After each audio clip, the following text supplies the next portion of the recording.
오늘 하나님께서 우리에게 주시는 말씀은 요한복음 1장 19절에서부터 28절까지의 말씀입니다.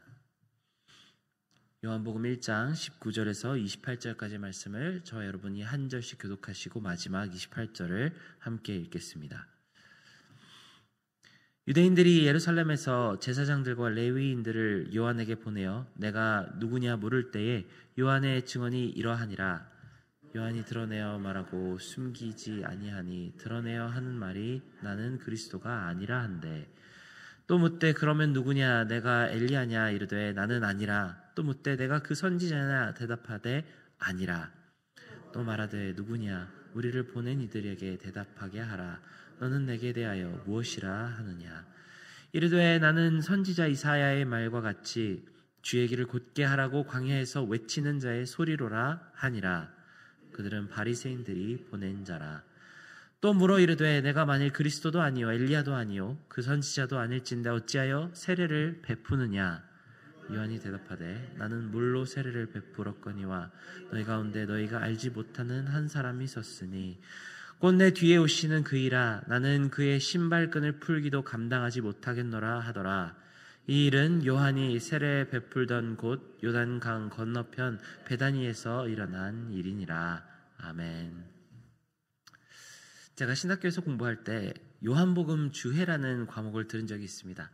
그 수업을 강의하시던 교수님은 맨 처음 강의에서 모든 성경은 다 하나님의 감동으로 쓰여져 있는데 유난히 어떤 성경은 더 깊은 감동이 있는 것 같다고 말씀하시면서 바로 요한복음이 그런 책이라고 이렇게 소개하신 기억이 납니다.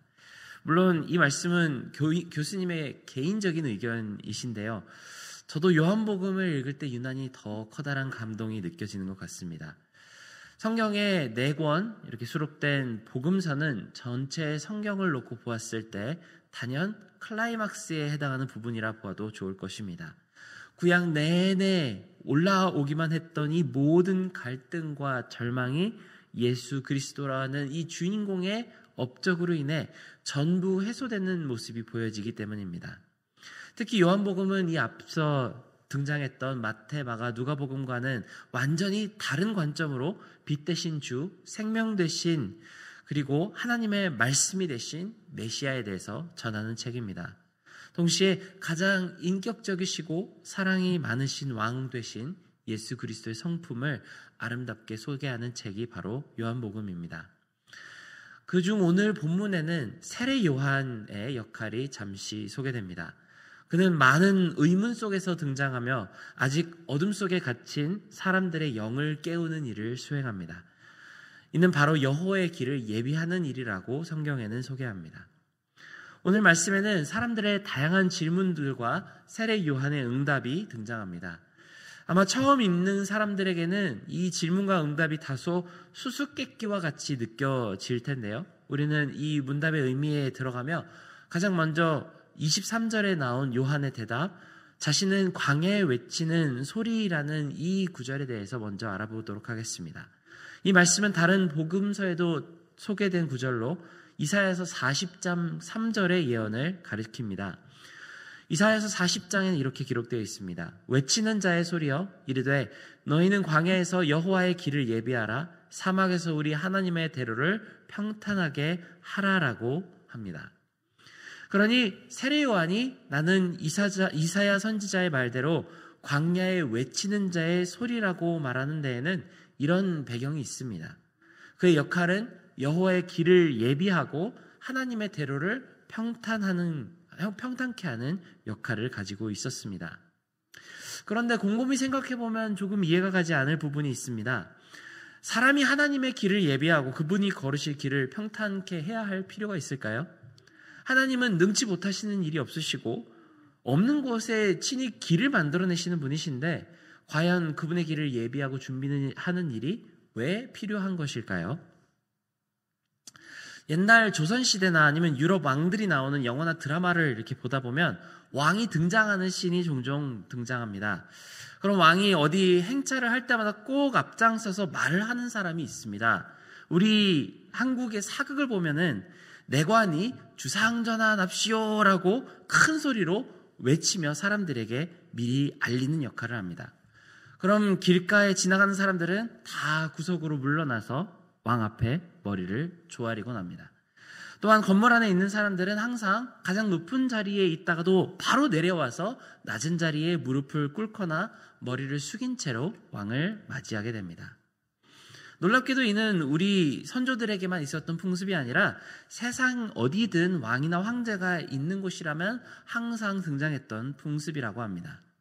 우리는 이미 민주주의 사회에 너무 깊이 젖어들어서 이런 풍습이 전혀 익숙하지 않지만 아마도 왕국이나 제국에 살던 고대 사람들에게는 아주 자연스러운 것이 바로 왕의 등장을 예비하는 사람의 역할이었을 것입니다.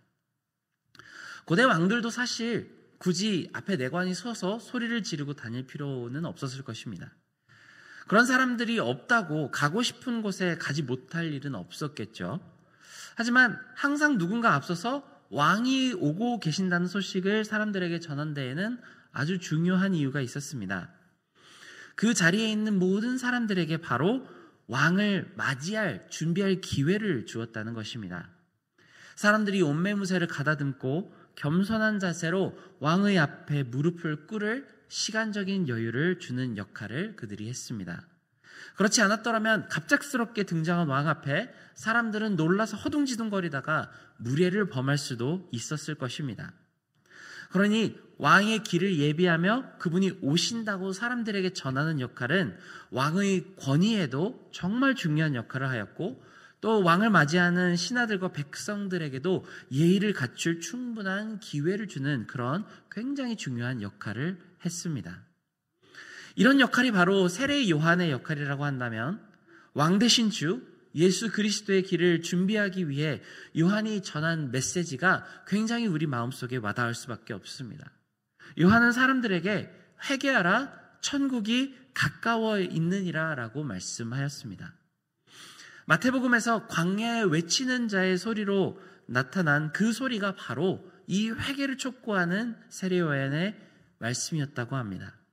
천국의 본체가 되신 예수님이 오셨는데 이 위대한 왕이 우리에게 오셨는데 세상은 그분을 맞을 준비가 되어 있지 않았습니다. 여전히 어둠 가운데 있었고 빛 앞에 왕을 맞이하러 나아가기 싫어했습니다. 우리가 어제 보았던 그 말씀 그대로 빛이 어둠에 비추었지만 어두움이 그를 알아보지 못했습니다. 왕이 오셨는데 백성들이 왕을 전혀 알아보지 못하고 여전히 무례한 자세와 태도로 그대로 그것을 고수하며 왕을 기다리고 있었습니다.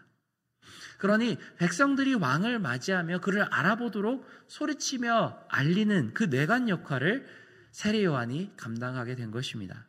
아무도 그가 그리스도인지 메시아인 줄 몰라서 대비할 수 없었다고 핑계할 수 없도록 그는 왕의 길을, 그리스도의 길을 준비하는 역할을 하였습니다.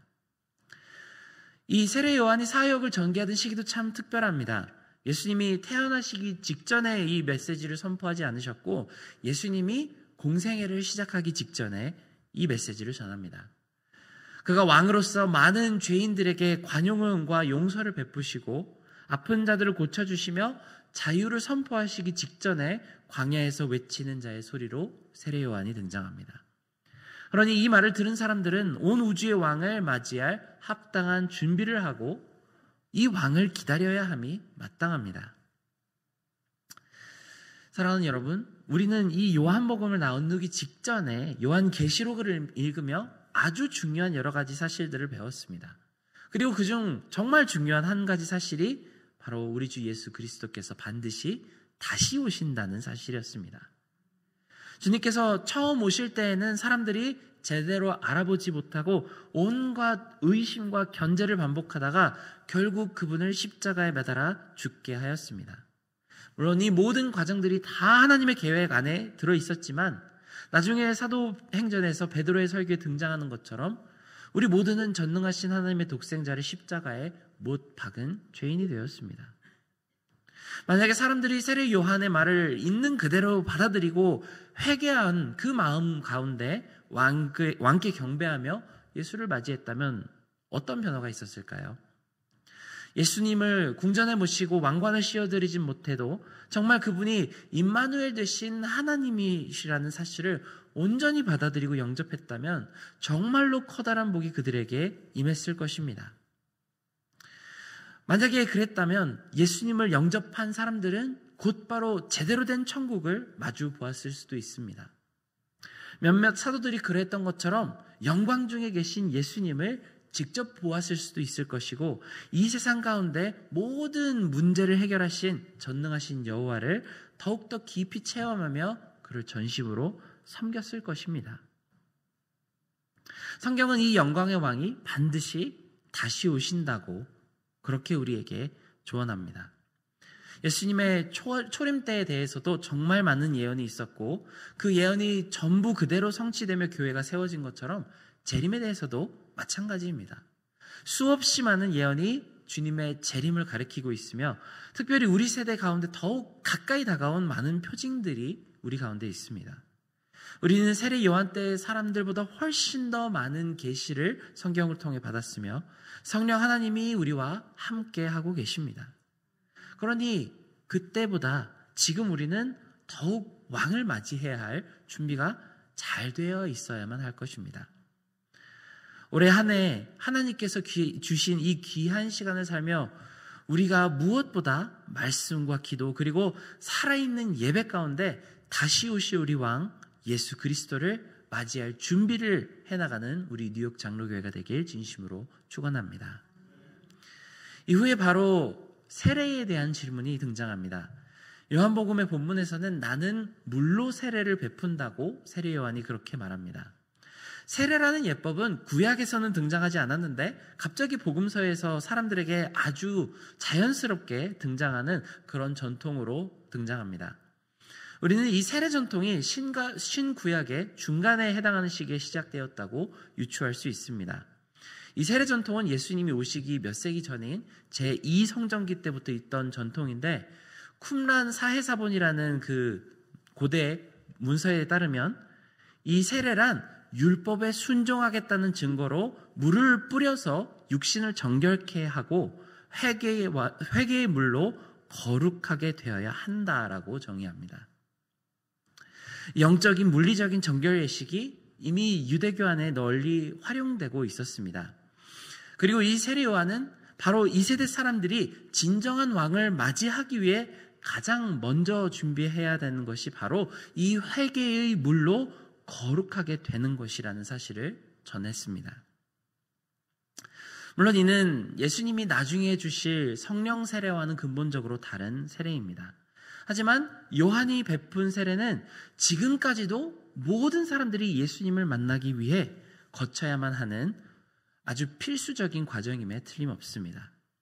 마치 왕을 만나기 전에 사람들이 자기의 몸을 단장하고 마음을 낮추어서 자세를 취하듯이 우리 또한 만물을 지으신 하나님의 아들 예수 그리스도를 만나려면 깊은 회개와 거룩의 회복이 필요합니다.